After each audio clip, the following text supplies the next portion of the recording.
नमस्कार दोस्तों, स्वागत है आपका हमारे चैनल कंसेप्चुअल स्टडी पॉइंट पर। तो आज हम इस वीडियो के अंदर करने वाले हैं पास थ्योरी, प्लानिंग, अटेंशन, अराउजल। पास थ्योरी हमने पिछली वीडियो के अंदर किया था, स्पीयरमैन टू फैक्टर थ्योरी। अभी पास थ्योरी करेंगे, ठीक है। तो चलिए शुरू करते हैं। The PASS, planning, attention, arousal and simultaneously successive theory of intelligence has been developed by J.P. Das, Jack Naglieri and Kirby 1994 के अंदर। उन्होंने क्या कहा कि भी 3 फंक्शनल यूनिट्स हैं ब्रेन के अंदर जो कि डिटरमाइन करती है इंटेलेक्चुअल एक्टिविटीज़ को। जो हमारी जो इंटेलेक्चुअल एबिलिटीज़ हैं उनको कौन निर्धारित करता है? 3 यूनिट है, फंक्शनल यूनिट। कौन कौन सी है वे 3 फंक्शनल यूनिट्स, हम आगे बताएंगे आपको। This theory has taken it's inspiration from the pioneering neuropsychological research of Alexander Luria. ये ऐसे ही नहीं मतलब उनके दिमाग में आया कि भाई हाँ हमें जो ये क्रिएट करना है, वो जो इंस्पायर्ड थे किससे थे? Pioneering neuropsychological research of Alexander Luria से इंस्पायर्ड थे। अभी लूरिया ने क्या डिस्क्राइब किया? Luria described human cognitive process with in the framework of 3 functional units. उसने कहा कि भी 3 फंक्शनल यूनिट्स के अंदर है जो ह्यूमन है जो वर्क करता है। कोर्टिकल, अराउजल एंड अटेंशन, कि भी किसी भी इंफॉर्मेशन के साथ जो अराउजल होना, अवेक होना उसके बारे में, इंटेंशन, उसको फिर अटेंशन देना, ठीक है। सेकंड यूनिट कौन सी होगी? Codes information using simultaneous and successive process, उसको प्रोसेस करना। और थर्ड यूनिट हो गई हमारे पास provide for planning, self monitoring, structuring of cognitive activities. तो ये 3 यूनिट थी हमारे पास, 3 यूनिट्स जो कि अब हम आगे उसको अच्छी तरह पढ़ेंगे, ठीक है। तो चलिए शुरू करते हैं। 4 main component of this theory. अब हमें 4 मेन कंपोनेंट में बोल रहा हूँ। देखिए, प्लानिंग हो गया, अटेंशन अराउजल हो गया, साइमल्टेनियस एंड सक्सेसिव हो गया। अभी फोर्थ कौन सा है बताइए? 4 नहीं है, यहाँ पर 3 आएगा, सॉरी। ये 3 मेन कंपोनेंट आ गए, इन्होंने इसी के अंदर है जो मॉडिफिकेशन किया। प्लानिंग, अटेंशन, अराउजल और साइमल्टेनियस एंड सक्सेसिव हो गया। चलिए शुरू करते हैं। तो प्लानिंग के अंदर क्या आता है? Planning it is a frontal lobe function. अभी आप लोगों ने, मैंने पहले भी अभी उसके तो प्लानिंग के अंदर हम क्या पढ़ेंगे? It is a frontal lobe function. हमारे जो ब्रेन का जो फ्रंटल लोब होता है, जैसे कि आप मान लीजिए ये ब्रेन है, that is a frontal lobe. ये फ्रंटल लोब है। फ्रंटल लोब एसोसिएट करता है प्री फ्रंटल कोर्टेक्स के साथ, जो कि हेल्प करता है इन फॉर्मिंग गोल्स, ऑब्जेक्टिव्स। हमारे गोल्स और ऑब्जेक्टिव्स को डिटरमाइन करता है, हमारे क्या गोल्स होंगे, क्या ऑब्जेक्टिव, हमारे इंटरेस्ट के अकॉर्डिंग, ठीक है। तो and then make plans of the action. फिर हम क्या करेंगे? हमारे गोल्स को देखेंगे, ऑब्जेक्टिव्स को देखेंगे और फिर क्या करेंगे? प्लान्स बनाएंगे, प्लान्स ऑफ एक्शन। मतलब क्या हमें गोल्स हैं और हमें उस, जैसे कि क्या होता है, हमें मान लीजिए जो कहाँ जाना है, दिल्ली जाना है, तो हम दिल्ली जाएंगे, कैसे जाएंगे? मान लीजिए हरियाणा से कोई दिल्ली जा रहा है, मतलब कोई रहता है, मान लीजिए पानीपत रहता है, पानीपत की लड़ाई का आपको पता ही होगा। मान लीजिए पानीपत रहता है, तो पानीपत से दिल्ली क्या करेगा? वो उस बस स्टैंड पे जाएगा, बस पहले ऑटो लेगा, ऑटो के बाद वो बस स्टैंड पे जाएगा, बस स्टैंड से वो पानीपत की, वो सॉरी दिल्ली की बस लेगा और दिल्ली में उतर जाएगा, तो पहुँच जाएगा। तो उसका मतलब क्या, उसका गोल क्या है, उसका ऑब्जेक्टिव क्या है, फिर वो प्लान ऑफ एक्शन बनाता है उसको अटेन करने के लिए, उन गोल्स को। That is the planning. तो pre frontal cortex select the cognitive skills required to the implement the plans, coordinate the skills and apply them in a correct order. तो प्लानिंग का मतलब जो प्री फ्रंटल कोर्टेक्स क्या करता है? सबसे पहले कोग्निटिव स्किल्स को सिलेक्ट करता है, फिर उनको इम्प्लीमेंट करता है प्लान्स के ऊपर, और कोऑर्डिनेट मतलब एक सीक्वेंशियल ऑर्डर के अंदर उसको सेट करके, करेक्ट ऑर्डर के अंदर फिर हम उसको ऊपर वर्क करते हैं, जिसे हम प्लान ऑफ एक्शन बोल सकते हैं। So we can say that pre frontal cortex is responsible for evaluating. हम क्या कह सकते हैं इसको ऊपर वाले को पढ़ के सारे को, कि भाई रिस्पॉन्सिबल है, इवेलुएट करने के लिए, मूल्यांकन करता है हमारे एक्शंस का, सक्सेस और फेलियर, और रिलेटिव टू आवर इंटेंशंस, हमारे इंटेंशंस को बताता है। बिकॉज प्री फ्रंटल कोर्टेक्स नहीं होगा तो हम कहाँ से हमारी इन्फॉर्मेशन को एसोसिएट करेंगे, कहाँ से हम अपने गोल्स को जो बनाएंगे हैं, कहाँ से हम जो प्लान ऑफ एक्शन क्रिएट करेंगे, और फिर कैसे हम उन गोल्स को अचीव करने के लिए जाएंगे।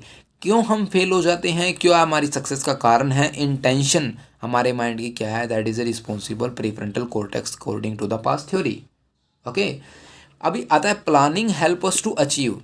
कोई भी चीज़ हुई, देखिए प्लानिंग क्या करती है, हमें अचीव करने के लिए थ्रू द सिलेक्शन और डेवलपमेंट ऑफ प्लान्स और strategies needed to complete task and is critical to all activities where as child or adult has to determine how to solve a problem. So generation, evaluation and executions.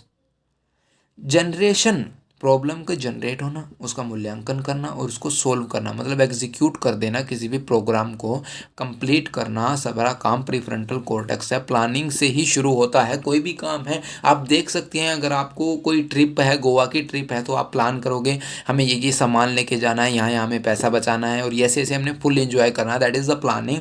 फिर हम उसको complete करेंगे छोटे छोटे task के अंदर, छोटे छोटे जो हमारी बातें उनको ध्यान रखेंगे। तो ये हो गया हमारे पास प्लानिंग, ठीक है। नेक्स्ट आता है हमारे पास अटेंशन। तो अटेंशन क्या है, जब तक हम हमारे प्लान पर अटेंशन नहीं करेंगे तो हम कैसे आगे, मतलब प्लान ऑफ एक्शन जिसे हम बोलते हैं, जब तक हम हमारे प्लान्स के ऊपर अटेंशन नहीं करेंगे तो हम क्या है, मतलब वो कहते हैं ना कि भी वो खुली आंखों से सो रहा है, तो इसका मतलब क्या है, उसका ध्यान नहीं है, मतलब वो अपनी काम पर ध्यान नहीं दे रहा। तो attention is a mental process that is closely related to the orienting response. हमारा क्या रिस्पॉन्स है हमारे स्टिमुली के अकॉर्डिंग, हमारे स्टिमुलस के रिगार्डिंग हैं, जो उनके अकॉर्डिंग है, जो सॉरी रिगार्डिंग है, जो क्या रिस्पॉन्स दे रहे हैं उसको अटेंशन कहते हैं। The basis of the brain allow the organism to direct focus selective attention. अभी क्या है, मान लीजिए मैं इतना सारा पढ़ा रहा हूँ, या जो जो आपका इंटरेस्ट होगा ना जिस टॉपिक पे, आप उसी पर अटेंशन करेगा। इस लाइन का यही मतलब है कि भी मान लीजिए नंबर ऑफ, आप भीड़ चल रही है लेकिन सामने से आपका दोस्त आ रहा है भीड़ से, आपने उसको देखा तो क्या हो रहा है, आपका ब्रेन ने एकदम वहाँ पर है जो स्टिमुली है, जो आपके दिमाग में क्रिएट हुई है, जो उत्तेजना आई कि भी हाँ वो मेरा दोस्त है, तो वो क्या आ रहा है, selective attention toward stimulus our time and resist loss of attention to other stimulus. तो बाकी सभी जो स्टिमुलस को क्या कर देता है, डेने कर देता है और उसको अलाउ करता है, ठीक है। तो अराउजल, अराउजल किसे कहते हैं, keep people awake and alert. The arousal function are generally associated with the brain stem and thalamus. क्या है, जैसे कि मान लीजिए क्लास टीचर्स ने बोल दिया कि भाई कल का आपका टेस्ट है, तो that is a simple thing, कोई मैटर नहीं है, टेस्ट है, हमें कुछ दिक्कत नहीं है, टेस्ट हो जाएगा, क्या बात है। लेकिन मान लीजिए टीचर कह देगा जो टेस्ट के अंदर जो फेल हुआ उसको मैं एडमिट कार्ड नहीं दूंगी, या एग्ज़ाम में बैठने नहीं दूंगी, या फिर सबसे बड़ा खौफ है उसको अपने पेरेंट्स बुलाने पड़ेंगे, मम्मी बुलानी पड़ेगी अपनी। तो वो क्या हो जाएगा, वहाँ पर अवेकनेस आएगी, वो एग्ज़ाम की तैयारी करेगा उस टेस्ट की, तो इसको अराउजल बोलेंगे, ठीक है। अभी मम्मी से पिटाई का सभी का डर लगता है, देखिए। तो keep people awake and alert, the arousal function are generally associated with the brain stem and the thalamus के अंदर है ये जो सिग्नल्स क्रिएट होते हैं। माँ जैसे डॉक्टर बोल देता कि अगर आप ये दवाई नहीं लोगे तो इसके ये रिजल्ट होंगे, तब भी हम डर जाते हैं, तो वहाँ पर अवेक होती है। फिर हम उस जो टीचर की बात पे गौर करेंगे, डॉक्टर की बात पे गौर करेंगे, या फिर हमारे जो व्हीकल्स के अंदर कोई कमी, मैकेनिक का कह देता है कि ये ना खराब हो तो आपका इंजन ख़राब हो जाएगा, अभी इंजन में ज़्यादा पैसे लगेंगे 100-200 के चक्कर में, तो हम फिर उस मैकेनिक की बात पे गौर करेंगे। That is the arousal and this attention, ठीक है। तो इंटरेस्टिंग नोट्स देखिए आप क्या लिखेंगे हम इसके अंदर, individuals with attention deficit disorder, इसका मतलब ADD, attention deficit disorder, have impairment in this area, an optimal level of arousal focus or attention to the relevant portion of a problem। कई दफ़ा क्या हो जाता है कि भी किसी के माइंड वो जो अटेंशन नहीं कर पा रहा किसी में, तो उसको क्या होता है, उस बीमारी का नाम है जो ये है इसके अंदर, उस बीमारी को क्या हो जाता है, अटेंशन डेफिसिट डिसऑर्डर हो जाता है, जिसकी वजह से वो कुछ भी किसी भी चीज़ पर अटेंशन नहीं कर पाता। साइमल्टेनियस प्रोसेसिंग के अंदर क्या आता है अभी देखते हैं, चलिए। Simultaneous processing is essential for organization of information. क्या होता है, इंफॉर्मेशन को ऑर्गेनाइज करता है, जो अब साइमल्टेनियसली प्रोसेस है, जो इंफॉर्मेशन जो हमने अब तक क्रिएट करी, प्लान किया, उसके ऊपर अटेंशन किया, अब इसको प्रोसेस करने का टाइम आ चुका हमारे पास, तो क्या करेगा, ग्रुप्स के अंदर उसको बना लेगा, ग्रुप्स के अंदर। अब इसका ये काम किसका है, पेरिटो का है, ओकिपिटल का है और टेम्पोरल का है। ये ब्रेन के अंदर 3 रीजन होते हैं हमारे पास, जो कि प्रोवाइड करते हैं critical ability to see pattern as interrelated element. Pattern को देखने की क्षमता ये रखते हैं और उनको इंटर रिलेट करेंगे, ठीक है। अभी एग्जाम्पल क्या है, मतलब रावण प्रोग्रेसिव मैट्रिक्स टेस्ट के अंदर है, जो एक design is given and one of its part has been removed. इसका मतलब क्या है, अभी ये जो नंबर ऑफ शेप दे दी, जैसे कि मान लीजिए हमने ये शेप दे दी इसके अंदर AU, तो अब हम क्या कहेंगे, सॉरी ये थोड़ी गड़बड़ा गई हैं, यूँ यूँ देंगे हम शेप को, ठीक है। और अब नंबर ऑफ शेप्स हम इसको अंदर दिखा देते हैं, जैसे कि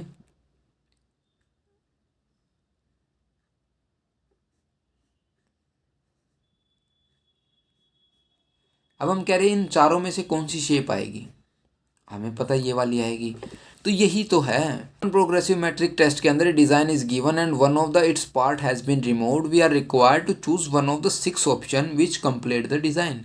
अभी इनमें से कौन सा एक ऐसा ऑप्शन है, मैंने 4 दिए हैं तो उसके अंदर 6 ऑप्शन दिए गए कि भी कौन सा है जो इस फिगर को कंप्लीट करेगा, इस शेप को कंप्लीट करेगा। तो साइमल्टेनियस प्रोसेस क्या करेगी, हमें हेल्प करती है, इंटर रिलेट करती है, वो इंटर रिलेट प्रीवियस एक्सपीरियंस के ऊपर हम फोकस करें कि भी हमने क्या देखा। तो सब process help us in finding the relationship between the given abstract figure के अंदर हम रिलेशनशिप निकालने की कोशिश करेंगे, ठीक है। Successive processing is involve with the use of stimuli arrange in a specific serial order, in a sequential order बोल सकते हैं। Learning of digit, alphabets, multiplication tables etcetera. This type of processing is related to the temporal lobe, ये भी temporal lobe के साथ है जो relate करती है। तो ये हमारे पास हो गई पास्ट थ्योरी। हमने आज पढ़ी पास्ट थ्योरी के अंदर हमने पढ़ लिया है सब कुछ। तो ध्यान से इस वीडियो को देखिए, अगर आपको कुछ ना समझ आए तो आप वीडियो को रिपीट कीजिए। कोई क्वेश्चन है, कोई जो क्वेरी है, आप कमेंट बॉक्स में कमेंट कीजिए। आप वीडियो को लाइक कर सकते हैं अगर आपको वीडियो कंटेंट पसंद आए, एग्जाम्पल पसंद आए।